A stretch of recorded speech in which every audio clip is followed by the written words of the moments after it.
আবারও যেন নেমে এসেছিল 2014 জার্মানি বনাম ব্রাজিল, কিংবা ব্রাজিলের পুরনো ক্ষত যেন আবারও একবার মনে করিয়ে দিল জার্মানি। তফাৎ কেবল প্রতিপক্ষ নবাগত কুরাসাও। ম্যাচ শুরু হতেই যেন লেখা ছিল একপাক্ষিক গল্প। মাত্র 6 মিনিটেই জার্মানির দাপটের ঘোষণা। তবে কুরাসাও হাল ছাড়েনি।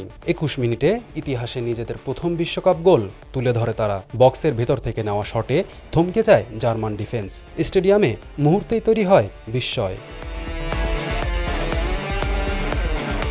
কিন্তু সেই স্বস্তি টেকেনি বেশিক্ষণ। 38 মিনিটে কর্নার থেকে হেডে আবারও এগিয়ে যায় জার্মানি। দ্বিতীয়ার্ধে আরও ভয়ঙ্কর হয়ে ওঠে চারবারের বিশ্ব চ্যাম্পিয়নরা।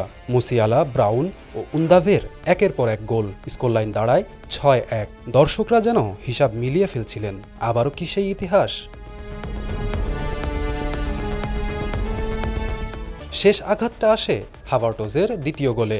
আবারও 7-1। কুরাসাও হারলেও সাহসের গল্প রেখে যায়, আর জার্মানি মনে করিয়ে দেয় বড় ম্যাচে তারা নামলে স্কোরবোর্ডও ইতিহাস লিখে ফেলে।